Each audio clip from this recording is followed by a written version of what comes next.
क्योंकि हमारी टेक्नोलॉजी किसी से कम नहीं है, टेक्नोलॉजी के साथ ड्यूरेबिलिटी भी कम नहीं है जी। आज इंडिया में आप कई एक जमाने में आप सुन सकते थे कि बाहर से इंपोर्ट हो रहा है, इक्विपमेंट इंपोर्ट हो रहा है, ये हो रहा है, बट आज हम इंडिया में बनाते हैं और बाहर एक्सपोर्ट करते हैं। तो चुनौती तो हर जगह है, चुनौती जहाँ है वहां पर भी पैसा है, वहां पर ही डर के आगे जीत है, तो यही तो बोलते हैं। ऐसे एग्जीबिशन को अगर आप आते हो और समझते हो कि क्या मिल रहा है आपको, आपके फार्म में क्या तकलीफ है और उसको आपको कैसा बढ़ाना है, तो आई एम श्योर आप पोल्ट्री इंडिया को हर साल आपका एक त्योहार जैसा बना लेंगे आप। दोस्तों, पोल्ट्री फार्मिंग को किस तरह से सफल बनाया जाए जिससे कि पोल्ट्री फार्मर की इनकम में इजाफा हो, नई टेक्नोलॉजी का इस्तेमाल करके किस तरह से कम समय में कम खर्च में अधिक से अधिक लाभ कमाया जाए, बायोसिक्योरिटी का इस्तेमाल करके किस तरह से मुर्गी फार्म पर बीमारियों को रोका जाए, इन्हीं सवालों का जवाब जानने के लिए आज हम आए हैदराबाद में। यहाँ पर आपको मिलवाएंगे उदय सिंह बैस जी से, जो कि पोल्ट्री इंडिया के एमडी हैं और आईपेमा के अध्यक्ष हैं। तो चलिए आपको मिलवाते हैं और जानते हैं अपने इन सवालों के जवाब। सर, बहुत बहुत स्वागत है हमारे चैनल पर। सबसे पहले आप अपना और अपनी कंपनी का एक छोटा सा परिचय दीजिए। नमस्कार, मेरा नाम उदय सिंह बैस है जी, एंड मैं IPEMA Indian poultry equipment manufacturing association का अध्यक्ष हूँ, प्रेसिडेंट हूँ, जो कि पोल्ट्री इंडिया बोल के जो ब्रांड है हमारा, हम लोग एग्जीबिशन कंडक्ट करते हैं, सिर्फ पोल्ट्री पे करते हैं। पोल्ट्री रिलेटेड आइटम्स के ऊपर ही हमारा एग्जीबिशन होता है। साउथ एशिया का आज सबसे बड़ा एग्जीबिशन पोल्ट्री इंडिया का के नाम पे जाना जाता है। जी, वजूद में कैसे आया पोल्ट्री इंडिया? पोल्ट्री इंडिया ये 2007 में हमारी जर्नी चालू हुई थी। 2007 में हमने आईपेमा ने एक हॉल हाईटेक्स में बुक किया था, जिसमें हमारा उद्देश्य एक ही था कि एग्जीबिशन जो होते हैं कई कई हर एक स्टेट में अलग अलग दिशा और दशा में होते हैं, उसको एक ही जगह लेके आए। क्योंकि होता क्या था, कई एग्जिबिटर्स हमको बताते थे कि यहाँ एग्जीबिशन कर रहे हैं, और बाद में होता ये था कि ना एग्जिबिटर को ना उतना वॉल्यूम का विजिटर आता था, ना ही वो कोई पैसे उसमें बना पाते थे। होता ये था कि हमारा जो एग्जीबिशन वो लोग करते थे वो चल नहीं पाता, तो इसकी वजह से काफी नुकसान होता है। और जो फार्मर भी जो आता है उसको भी जो चीज लेना चाह रहा है उसका रिक्वायरमेंट मिलना चाहिए उसको। वो आता है कोई चीज दिमाग में रख के और बोलता है कि एग्जीबिशन आया हूँ और मुझे ये चीज नहीं मिली है जो चीज मैं ढूंढ रहा हूँ, तो वो तो उसका भी तो पैसा व्यर्थ होता है। तो इसीलिए वही कॉन्सेप्ट से आर इंडस्ट्री शो बोल के हमने पोल्ट्री इंडिया को इंट्रोड्यूस किया था। आज वो वन नेशन वन एक्सपो के नाम पे जाना जाता है जी। तो ये 2007 से जो जर्नी हम करते आए हैं, आज 1000 स्क्वायर मीटर से आज 34,000 स्क्वायर मीटर पे हम काम कर रहे हैं, एग्जिबिटर्स ला रहे हैं जी। तो ये जर्नी जो हमारी 16 साल की जर्नी थी, ये साल 17th एडिशन है हमारा जी। हम ये एडिशन से एक नए भारत के तरफ आगे बढ़ रहे हैं, जो आप अभी ये साल देखेंगे आप जी। सर, पोल्ट्री फार्मिंग में बड़े चैलेंजेस हैं फार्मर्स के लिए। स्टार्टिंग में एक बैच किया, 2 बैच किए, लोग हिम्मत हार जाते हैं, साल से पहले फार्म बंद हो जाते हैं। आप किस रूप में देखते हैं और पोल्ट्री इंडिया क्या सपोर्ट करता है ऐसे फार्मर्स को? पहली बात तो मैं ये बताता हूँ, कोई भी फार्मिंग कोई भी बिजनेस फेलियर होता नहीं है अनटिल अनलेस आप उसके ऊपर सही तरीके से वर्क करते हैं। जैसे कि जो भी स्टैंडर्ड ऑपरेटिंग प्रोसीजर्स होते हैं उसको फॉलो करना है, चाहे प्रॉपर उसके ऊपर एजुकेशन लेना है। आज कई कोर्सेज आ गए हैं, पूना में आपको कोर्स मिलेगा जिसमें आपको पोल्ट्री फार्मिंग कैसे करना है आपको सिखाया जाता है। बेसिकली बायोसिक्योरिटी फार्मिंग के अंदर बहुत मस्ट है। बायोसिक्योरिटी अगर फॉलो नहीं करते हैं तो वहां से ही आपको प्रॉब्लम शुरू होता है। कोई भी फार्मर को बायोसिक्योरिटी को मेंटेन करना है आपको। हम लोग पैसा काफी खर्चा करेंगे जी, लेकिन जब फार्म के अंदर एक छोटी सी टिकिया 5 रुपए की लगाने के लिए हमारे इंटरेस्ट नहीं लगता है। तो जिसका मतलब ये है कि बायोसिक्योरिटी पे अगर हम कंट्रोल करते हैं, ये माइग्रेटरी बर्ड्स होते हैं या बाहर के जो व्हीकल्स आते हैं, ये पहले वहां पर ही रुकना है, फार्म के अंदर आना नहीं है। ये स्टैंडर्ड प्रोसेसेस अगर फॉलो होते हैं तो आई एम श्योर कोई भी किस्म का प्रॉब्लम नहीं आता है। 99% प्रॉब्लम कम हो जाता है। मैं ये नहीं बोलूंगा नहीं आता है, बट कम हो जाता है जी। तो जिस वजह से हमारे को डिजीज का प्रॉब्लम बंद हो जाएगा जी। साथ ही साथ आप हर साल अपग्रेड करते रहते हैं जी। आज हम 2G से लेके 5G तक आ गए हैं टेक्नोलॉजी में जी। आप बताइए आज कोई 2G या 3G का फोन इस्तेमाल करता है जी। आप 5G इस्तेमाल करते हैं क्योंकि फीचर्स है। वैसे ही आपको ये भी पोल्ट्री इक्विपमेंट ब्रीड या फार्मास्यूटिकल्स या जो भी किस्म का पोल्ट्री में आइटम होता है, वो सालों साल डेवलपमेंट हर कंपनी करती है जी। और वो डेवलपमेंट को आपको अडॉप्ट करना है। अगर आप अडॉप्ट नहीं कर पाएंगे, डेफिनेटली आपकी प्रोडक्टिविटी डाउन होगी जी, सस्टेनेबिलिटी डाउन होगी। तो फार्मर को हर ये एक्सपोज जो होते हैं या जो टेक्नोलॉजी होती है, इसके ऊपर टाइम लगाना पड़ेगा, इसको आके सालों साल अपने आप को देखना पड़ेगा। और पोल्ट्री इंडिया एक ऐसा जगह है जो कि वर्ल्ड वाइड के अंदर कई एग्जीबिशंस होते हैं, लोग वीजा लगा के जाते हैं अमेरिका को, जो बिगेस्ट एग्जीबिशन होता है एनिमल का होता है अटलांटा में। आज पोल्ट्री इंडिया आपको साउथ इंडिया हैदराबाद में एक 34,000 स्क्वायर मीटर पे जो काम करता है, सिर्फ पोल्ट्री का आपको सामान मिलेगा, पोल्ट्री ही रिलेटेड काम आपको करने का मिलेगा। तो ऐसे एग्जीबिशन को अगर आप आते हो और समझते हो कि क्या मिल रहा है आपको, आपके फार्म में क्या तकलीफ है और उसको आपको कैसा बढ़ाना है, तो आई एम श्योर आप पोल्ट्री इंडिया को हर साल आपका एक त्योहार जैसा बना लेंगे आप जी। मेरे कई फार्मर लोग हैं या जो विजिटर लोग हैं, ये लोग बोलते हैं कि हम लोग दशहरा दिवाली जैसा मनाते हैं, पोल्ट्री इंडिया को वैसे आते हैं हम लोग वैसा मनाते हैं, क्योंकि वो हमारे फार्म के लिए जी, वो हमारे फार्म को डेवलप करता है। जो एग्जीबिशन आप लगाते हैं, जो एक्सपो होता है, इसका विजन क्या है और फार्मर्स को इसका क्या बेनिफिट मिलता है? विजन है डेवलप इंडिया, विकसित भारत, जो हमारे प्रधानमंत्री श्री नरेंद्र मोदी जी का जो लक्ष्य है, जो सपना है, वो सपना हमारे हर देशवासी का है आज जी। वो हमको करना पड़ेगा, क्योंकि आज आप देख रहे हो कि आज एक जमाना था जो कि किसी को इंपोर्ट एक्सपोर्ट के बारे में नहीं पता था, ड्यूटी क्या चीज है, टैरिफ क्या चीज है नहीं मालूम था। आज घर का बच्चा जानता है टैरिफ क्या चीज है। तो आप सोचिए, जब ये इतना महत्व इंपॉर्टेंस हो चुका है कि हमको हमारे देश में ही बनाना है और हमारे देश में ही खपत कराना है। हम ये सपना आज से नहीं है, ये स्वदेशी का सपना गांधी जी से चलते आ रहा है कि सपना ही यूज करो। और हमारे जितने भी डायनेमिक विजनरी लोग थे इंडिया के, उनका यही बोलना है कि आप यहाँ पर ही काम कीजिए और यहाँ पर ही उसका उत्पादन कीजिए और उसका वहां पर ही आप कंजम्पशन कीजिए। तो इस वजह से क्या होगा, हमारी इकोनॉमी डेवलप होगी, हमारे पोल्ट्री फार्म डेवलप होंगे, हमारा फार्मर का पैसा बढ़ेगा जी। तो ये हमारा उद्देश्य है कि हम सब चीज यहाँ पर ही प्रोड्यूस करें। आज इंडिया में हमारे जो भी पोल्ट्री के लोग हैं, जो पोल्ट्री का सामान बनाते हैं या फीड बनाते हैं या इंक्यूबेटर्स बनाते हैं या प्रोसेसिंग प्लांट्स बनाते हैं, कोई भी जगह आप लीजिए, एट पार काम कर रहे हैं हम लोग। यूरोपियन स्टैंडर्ड से आप उनको कंपेयर करने से ज्यादा बोल सकता हूं मैं, वो स्टैंडर्ड पे काम कर रहे हैं, क्योंकि हमारी टेक्नोलॉजी किसी से कम नहीं है, टेक्नोलॉजी के साथ ड्यूरेबिलिटी भी कम नहीं है। आज इंडिया में आप कई एक जमाने में आप सुन सकते थे कि बाहर से इंपोर्ट हो रहा है, इक्विपमेंट इंपोर्ट हो रहा है, ये हो रहा है, बट आज हम इंडिया में बनाते हैं और बाहर एक्सपोर्ट करते हैं जी। सर, लास्ट ईयर जो आपका एक्सपो था उसमें 400 प्लस स्टॉल्स थे और 40,000 प्लस जो विजिटर्स आए थे। किस रूप में देखते हैं आप उसको? देखिए साहब, आज हर जने को ग्रोथ का रिक्वायरमेंट है, चाहे विजिटर हो या एग्जिबिटर हो। एग्जिबिटर को बिजनेस चाहिए, विजिटर को अपना फार्म अपग्रेडेशन चाहिए। जब तक ये तालमेल चलते रहेगा, इंडस्ट्री आगे बढ़ेगी। और हर चीज को आप, जैसा मैं बताया कि हर डे आपको इंप्रूवमेंट करना है। Improvement is the way of life. अगर आप उसको नहीं अडॉप्ट करेंगे तो आप पीछे रह जाएंगे। तो इसीलिए आज जो फार्मिंग, जो 5,000 बर्ड का फार्म आज 2007 में जो था, आज वो 5 लाख बर्ड का फार्मर है। वो क्यों हुआ है? इसका क्षमता इसलिए बोल सकता हूं क्योंकि उन्होंने हर वक्त टाइम के हिसाब से काम किया है। उन्होंने टाइम के हिसाब से आगे बढ़ा है। उन्होंने जो चीज जो टाइम पे लेना चाहिए था वो लिया है। इट इज लाइक आप अगर टाइम पे गाड़ी नहीं पकड़ते हो तो आपका तो मिस हो गया। तो वैसे ही यहाँ इंडस्ट्री में भी आपको हर चीज काम के हिसाब से चलना है, टाइम के हिसाब से आपको चेंज होना है। चाहे वो इक्विपमेंट हो, बर्ड हो, ब्रीड हो, या फार्मास्यूटिकल आइटम्स हो, या आपका इंक्यूबेशन हो, कोई भी आइटम जो भी प्रोसेसिंग में है, जो भी पोल्ट्री फार्मिंग बिजनेस में है, उनको स्केल अप करना पड़ेगा।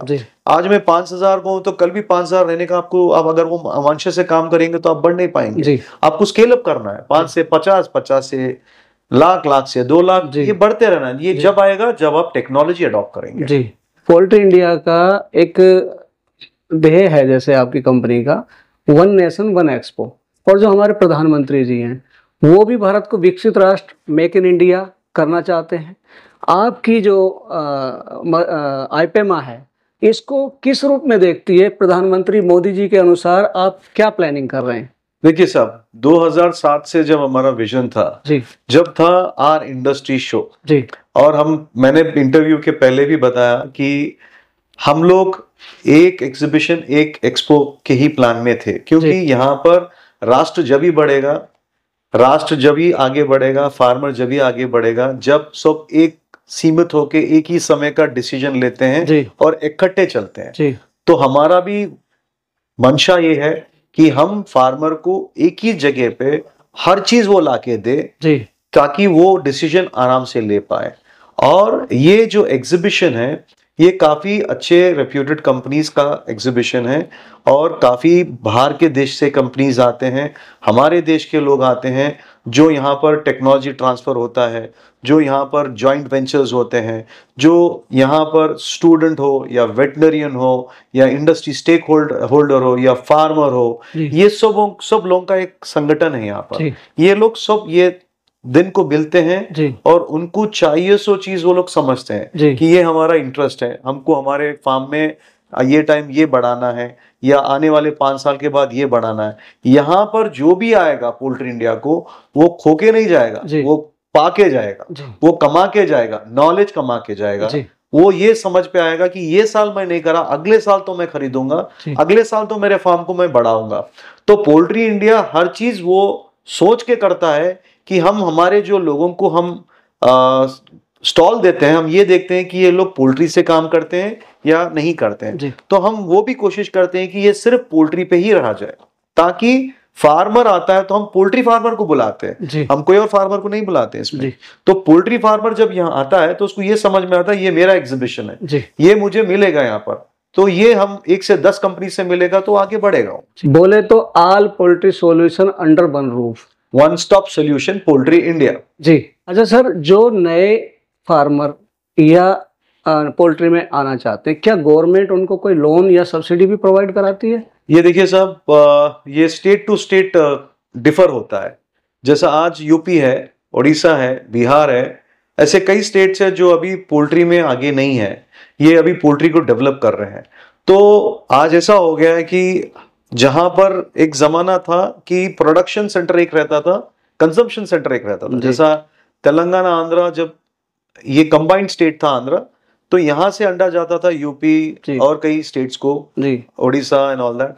तो अब हर स्टेट ये कोशिश कर रहा है, हर राष्ट्र अपना ये कोशिश कर रहा है कि हमारे पास ही प्रोडक्शन सेंटर हो और हम खपाए यहाँ पर, हम यहाँ से हैदराबाद से या तेलंगाना से या आंध्रा से या तमिलनाडु से ना मंगाए। तो जो स्टेट के अंदर लगता है कि ये स्टेट में रिक्वायरमेंट है, वो स्टेट सब्सिडी दे रही है। जैसा मैंने बताया, वेस्ट बंगाल, उड़ीसा और आपको काफी आई थिंक राजस्थान, ये एरियाज में काफी सब्सिडी मिल रहा है। हर स्टेट का अपने अपने हिसाब से, हमारे स्टेट में भी थोड़े सब्सिडीज है। जैसा यहाँ पर आपको जब पोल्ट्री फार्मिंग करने जाता है तो आपको लाइसेंस नहीं लगता है, तो ऐसे हर स्टेट अपने अपने हिसाब से डेवलप करता है। जी, जैसे उत्तर प्रदेश में है, इंटरेस्ट फ्री आपको फंड मिल जाता है, लेकिन सब्सिडी नहीं मिलती है वहां पर, इंटरेस्ट फ्री सबवेंशन है वहां पर। तो वो भी टाइम टू टाइम चेंज होता है। तो ये आपको गवर्नमेंट के जो भी प्रोग्राम्स है उसमें अगर आप कंटिन्यूसली सब लेते रहते हैं इन्फॉर्मेशन, तो आपको मिलेगा। बट डेफिनेटली प्रमोट कर रही है गवर्नमेंट, हर स्टेट में प्रमोट कर रही है, क्योंकि it is very reasonable source of protein, less prices, only egg today, egg and chicken. जी, भारतीय पोल्ट्री का जो मार्केट साइज है आज 2304 अरब रुपए है। क्या आपको लगता है पोल्ट्री एक्सपो इसकी सफलता का आधार बना?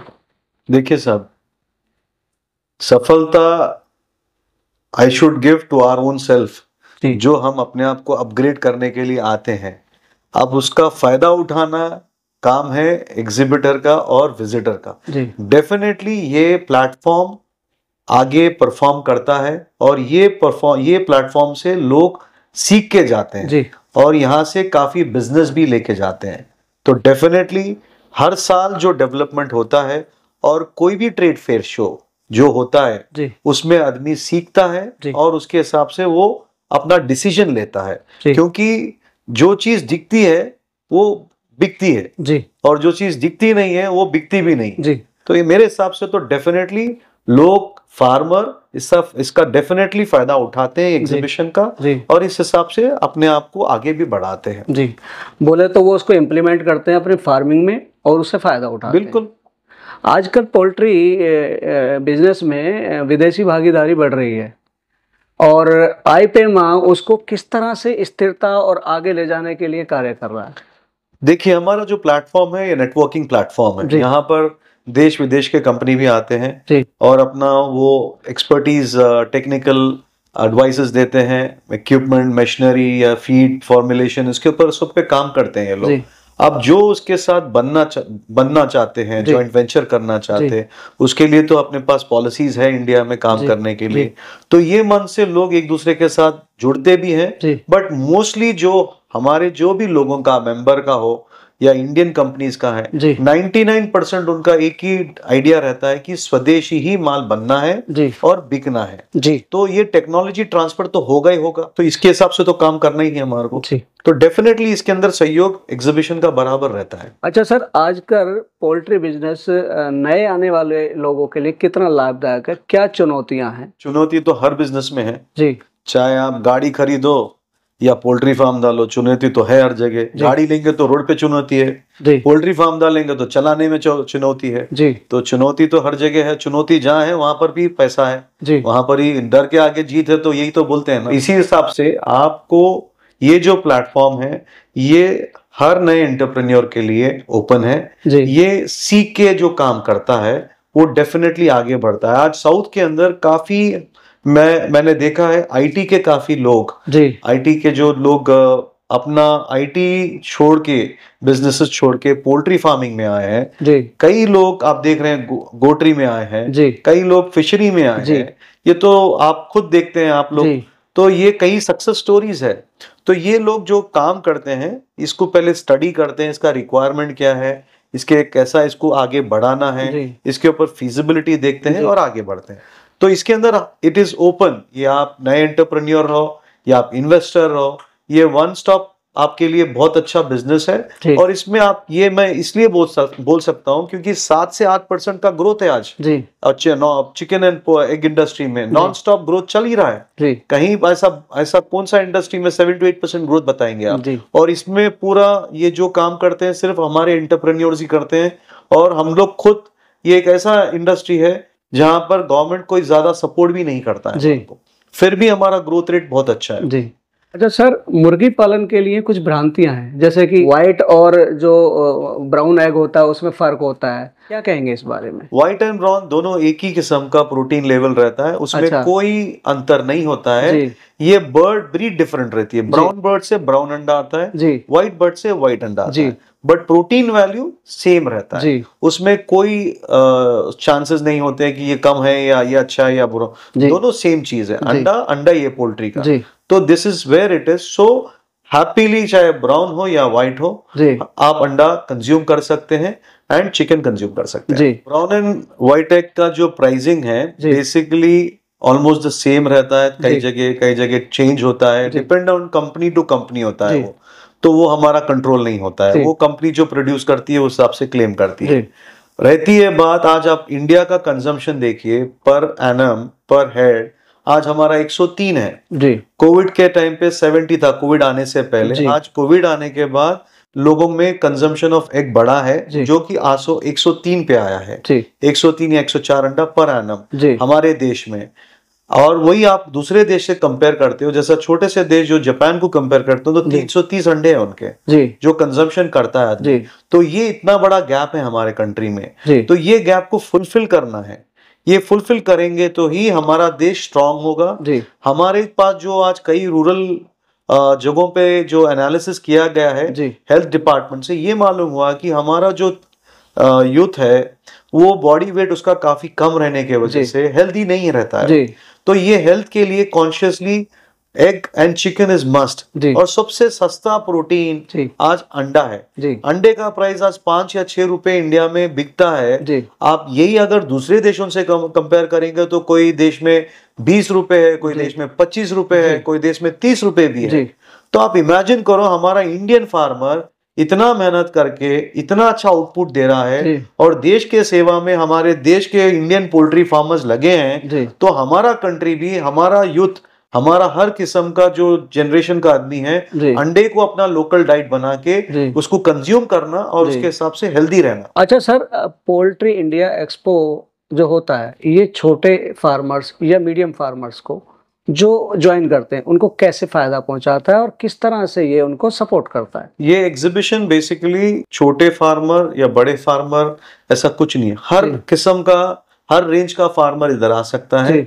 यहाँ पर हर किस्म का सामान जैसा छोटे फार्म के लिए भी रिक्वायरमेंट का फुलफिल होगा और बड़े फार्म का भी फुलफिल होगा, क्योंकि अगर आप ऑटोमेशन सेमी, आप नॉर्मल मैनुअल सिस्टम में है, उसको सेमी ऑटोमेटिक में करना है तो वो भी कंपनीज अवेलेबल है जो अपग्रेड कर सकते हैं, या आपको और सोफिस्टिकेट करना है तो उस हिसाब के वो कंपनीज भी है यहाँ पर। तो आपको जो चाहिए, कोई स्केल का फार्मर भी एग्जीबिशन आ सकता है और इसको समझ के आगे अपने फार्म में इंप्लीमेंट कर सकता है। अब रह गई बात फार्मर को क्या बेनिफिट होता है, यहाँ पर फार्मर को ये एक तो डेवलपमेंट मिल जाता है, दूसरा हमारा 25 नवंबर को जो हमारा नॉलेज डे होता है उस दिन एक टेक्निकल सेमिनार होता है। अच्छा। तो वो सेमिनार में हम लोग डिजीज के ऊपर, फार्मिंग प्रैक्टिसेस के ऊपर बात किया जाता है। वो डिजीजेस के ऊपर बात जो होती है वो हम इंडिया का पूरा टोटल कंसेंसस लेते हैं, हमारी एक पैनल है, वो लोग इस पे वर्क करके बताते हैं कि ये हमको ये सब्जेक्ट पे बात करना है इस साल, ये दिक्कतें हैं हमारे सामने, वो हिसाब से हम लोग प्लान करके वो सेमिनार के अंदर वो पर्टिकुलर पेपर पे काम करते हैं। उसके टेक्निकल एक्सपर्ट्स हम वर्ल्ड ओवर से लाते हैं। तो पोल्ट्री इंडिया इस पे भी खर्चा करके लोगों को लेके आता है, फार्मर को ये एक्सप्लेनेशन देता है कि ये चीज सही है आपके लिए, ये चीज गलत है। तो जो आप समझिए कि एक प्लेटफॉर्म पे एक फार्मर को हम ये सब चीज क्लियरली बता रहे हैं और कई कंपनीज को मिलने का मौका मिलता है। जो बाहर आपको ऑनलाइन पे जो देखते हो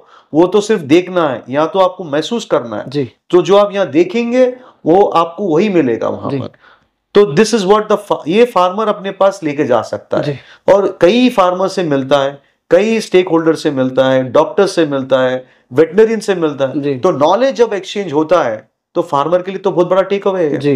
वैसे सर, इस साल का जो एग्जीबिशन आपका एक्सपो है, वन नेशन वन एक्सपो वाला जो आप ला रहे हैं, तो ये कहाँ पर है और किस किस डेट को है? ये साउथ एशिया का बिगेस्ट एग्जीबिशन है पोल्ट्री इंडिया।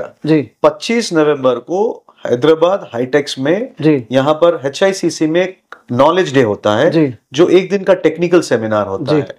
26, 27, 28 नवंबर को एग्जीबिशन होता है, जो कि हॉल 1 से लेके हॉल 7, ये सबसे बड़ा 35,000 स्क्वायर मीटर पे स्प्रेड आउट रहता है। 3 दिन का एग्जीबिशन होता है। ये जो 26, 27, 28 नवंबर 2025 में ये एग्जीबिशन साउथ एशिया का biggest exhibition only related to poultry है। और ये 3 दिन भी आपको सफिशिएंट नहीं होंगे, इतना बड़ा एग्जीबिशन है। तो आप पहले प्लान करके आना पड़ेगा और इसमें एंट्री फी नहीं रहती है, इट्स अ फ्री एंट्री है। और जो पोल्ट्री में रुचि रखते हैं, पोल्ट्री में आना चाहते हैं, पोल्ट्री में डेवलप होना चाहते हैं, स्केल अप करना चाहते हैं, उनके लिए, स्टूडेंट्स के लिए, वेटनरियंस के लिए, न्यू इन्वेस्टर्स के लिए और एग्जिस्टिंग फार्मिंग के लिए, एग्जिस्टिंग इंक्यूबेशन हैचरी कंपनीज, कोई भी जो भी पोल्ट्री से रिलेटेड है, ये सबसे अच्छा शो है पोल्ट्री इंडिया। सर, सवाल इसीलिए पूछा ताकि ऑल ओवर इंडिया से जो आएगा, ट्रेन की टिकट कराएगा, फ्लाइट की टिकट कराएगा, क्योंकि बिफोर टाइम उसको डेट पता होंगी तो वो लोग आ सकते हैं यहाँ पर। किसी को इंक्वायरी करनी हो और जानकारी लेनी हो फेयर के बारे में, एक्सपो के बारे में, तो कैसे ले सकता है वो? मैं आपको आपकी स्क्रीन के ऊपर शेयर कर दूंगा पूरे डिटेल्स। आप वो स्क्रीन से आप लेके आप हमारे पोल्ट्री इंडिया ऑफिस आप कांटेक्ट कर सकते हैं। हमारा ऑफिस आपको इमीडिएटली आपको आंसर करेगा और आपको जो चाहते हैं वो इन्फॉर्मेशन मिलेगा। सर, पोल्ट्री एक्सपो फार्मर्स और पोल्ट्री बिजनेस में रुचि रखने वाले लोगों के लिए बिल्कुल ऐसे है जैसे केक पे चेरी नहीं रखते, कुछ अलग से परोसा जाता है स्पेशल। तो इसमें आप फार्मर्स के लिए और जो रुचि रखने वाले लोग हैं उनके लिए किस तरह से आप फैसिलिटी प्रोवाइड कराते हैं? देखिए सर, फैसिलिटी पोल्ट्री इंडिया एक ही प्रोवाइड कर सकता है। एक तो फ्री एंट्री है हमारे तरफ से, दूसरा नॉलेज शेयरिंग है। अगर जो लोग इंटरेस्टेड है पोल्ट्री इंडिया को आने में, या उनको कुछ दिक्कतें हैं या कुछ कोऑपरेशन चाहिए, तो हमने आपको नंबर शेयर करा है, उस पर कांटेक्ट करें तो हमारा ऑफिस आपको रीच करेगा और आपको हेल्प करेगा आपको इसके हिसाब से। प्लस चेरी तो ऑटोमेटिक है, क्योंकि हम जो नॉलेज दे रहे हैं वो एक देवता है, नॉलेज को तो हम सरस्वती मानते हैं। जो सरस्वती देता है, इससे बड़ी और कोई ज्ञान नहीं है, पैसे से बड़ी सरस्वती हम तो मानते हैं। तो क्योंकि वो अगर मिल रही है तो ये सबसे बड़ा ध्यान देना है हमारे अपने इंडस्ट्री के फार्मर को, कि अपने आप को अपग्रेड करना है हर साल इंडस्ट्री में, पोल्ट्री में, क्योंकि हमारा फार्मर इतना मेहनत करता है हर चीज के अंदर। जब वो मेहनत अगर नहीं रंग लाती है तो प्रॉब्लम बढ़ता है। तो इसका एक ही चीज है, वो है आप अपने आप को अपग्रेड कीजिए, अपने आप के फार्म को अपग्रेड कीजिए और टेक्नोलॉजी को अडॉप्ट करके आप अपने फार्मिंग को मॉडर्न फार्मिंग बनाइए, जो पॉसिबिलिटी हो सकती है सिर्फ पोल्ट्री इंडिया में। क्योंकि पोल्ट्री इंडिया एक ऐसा जगह है जहां आपको हर चीज का, हर सामान का, हर प्रोडक्ट का आपको एक स्टेबलाइज प्राइसिंग मिलेगा, अच्छे क्वालिटी सप्लाईज मिलेंगे और अपना काम कर पाएंगे आप लोग। आपको समझना है आपको खरीदना क्या है और उसके हिसाब से कैसा बढ़ना है, वो डिसीजन आपका होता है। सर, पिछले 20 सालों में पोल्ट्री फार्मिंग में बड़ा बदलाव आया है। ब्रॉयलर फार्मिंग अभी भी अनक्लियर है, अस्पष्ट है, तो क्या पोल्ट्री एक्सपो इसके लिए क्या बदलाव करेगा और किस तरह से लोगों की हेल्प होगी इसमें? आज ब्रॉयलर फार्मिंग बेसिकली इंटीग्रेशन में आ गया है काफी स्केल पे, और कई फार्मर्स इंटीग्रेशन सिस्टम को अडॉप्ट कर रहे हैं उनके विल एंड विश से। एंड इसके अंदर फार्मिंग जो खुद करना चाह रहे हैं और लर्न करना चाह रहे हैं, integration is a good choice basically. तो जिसमें आपको कई सारे कंपनीज आज प्रोवाइड कर रहे हैं आपको नए नए स्कीम्स, जिसमें आपको कई बड़े कंपनीज इंडिया में अच्छे स्केल पे काम कर रहे हैं। वो लोग हर फार्मर को बेस्ट अपॉर्चुनिटीज देते हैं, उनकी मेहनत का रिटर्न उनको अच्छे से मिले जैसा, क्योंकि फार्मर का बहुत देखरेख भी करते हैं इंटीग्रेशन कंपनीज जो भी है, तो वो हिसाब से वो काम कर रहे हैं। तो इसमें फार्मर को सीखने का भी मौका मिलेगा। एक तो सेल्फ एम्प्लॉयड हो गया है, सेल्फ एम्प्लॉयड रहने से उसके ऊपर उसकी आत्मनिर्भरता बढ़ेगी, वो खुद प्रोड्यूस करने वाला प्रोड्यूसर बनेगा और अपनी कंट्री के इकोनॉमी को भी स्ट्रॉन्ग करेगा। प्लस उसको कोई रिस्क फैक्टर नहीं है माल बेचने का, सेल्फ मार्केटिंग नहीं है, वो कंपनी आके ही खुद खरीद के लेके जाएगी, वो देने का जो ग्रोइंग चार्जेस रहते हैं उसको दे के वो खरीद लेंगे और अपना माल बेचेंगे। यहाँ इंटीग्रेटर से काफी फायदा फार्मर को मिलता है अगर वो काम को समझ के उस तरीके से करता है। तो ये तो सेल्फ एम्प्लॉयमेंट हो गया। आपको खुद करना है तो आप वो कर सकते हैं, प्रॉपर पोल्ट्री के कोर्सेज रहते हैं, वो कोर्सेज आप स्टडी करिए और आगे आप अपना पोल्ट्री फार्मिंग करिए, चाहे वो ब्रॉयलर हो या लेयर हो। इस साल के पोल्ट्री एक्सपो की काउंटडाउन शुरू हो गई है, या ये कहें कि कुछ दिन बाद हैदराबाद में ये पोल्ट्री एक्सपो है, तो इसमें फार्मर्स को और जो आ रहे हैं बिजनेसमैन, उनको किस तरह से फायदा मिलने वाला? ये बेसिकली डिपेंड होता है कि विजिटर जो आ रहा है वो पोल्ट्री फार्मर होना चाहिए। पहली बात तो अपने पोल्ट्री फार्म को क्या लेवल पे वो लेके जाना चाह रहे हैं, कितने वैल्यू को बढ़ाना चाह रहे हैं, तो वो प्लानिंग करके ही वो अपना इनपुट लेके ही वो यहाँ के जो एग्जिबिटर से बात करना पड़ेगा कि मुझे ये प्लानिंग है। बिफोर हैंड वो प्लानिंग करके अगर आता है तो डेफिनेटली उसको करेक्ट क्वांटिटी, करेक्ट कंपनी का वो जजमेंट ले पा सकता है एंड उसके हिसाब से वो प्लान कर सकता है कि वो चाह रहा क्या है, उसका रिक्वायरमेंट क्या है। क्योंकि आज देखिए आर्टिफिशियल इंटेलिजेंस आ गया है, कई जगह पे क्लाइमेट कंट्रोल के काफी इश्यूज आ रहे हैं, क्योंकि आज हम एक सीजन में 4 सीजन देखते हैं। प्रोडक्टिविटी हमारे को बढ़ाना है, कई फार्म्स ये प्रॉब्लम फेस कर रहे हैं कि हमारी प्रोडक्टिविटी कैसा बढ़ाएं। तो आज एनवायरमेंट कंट्रोल सिस्टम के हाउसेज आ चुके हैं, वो हाउसेज अगर आप अडॉप्ट करेंगे तो आपका प्रोडक्टिविटी बढ़ेगा। आपको उसके अंदर वो आप जिस दिन उसको लाएंगे तो आपको लेबर का कॉस्ट कम पड़ेगा, बट आपका विजिबिलिटी, आपका लिक्विडिटी, आपका स्टेबिलिटी सब बढ़ेगा। सो ये पॉसिबिलिटी है अगर फार्मर पहले ये सोच के आए कि मुझे ये जाना है और मुझे यहाँ से सीख के आना है, तो ये जिस दिन ये प्लान हो जाएगा उसका तो ऑटोमेटिकली रास्ता बनेगा। सर, इंडिया की वैल्यू चेन क्या है पोल्ट्री फार्मिंग में आज की डेट में? आज की डेट में 4 lakh crore approximately value chain value है, एंड ये आने वाले 25 साल में ये 20 टाइम्स बढ़ेगा ऑलमोस्ट। तो ऑलमोस्ट 1 लाख करोड़ के ऊपर चले जाएगा।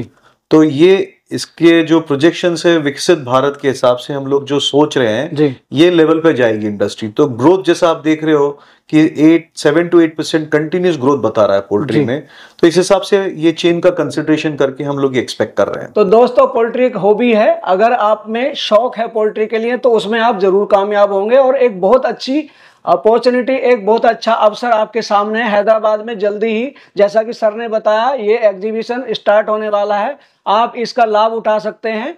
और इसी के साथ मैं अपनी वाणी को विराम देता हूं। जय जवान जय किसान।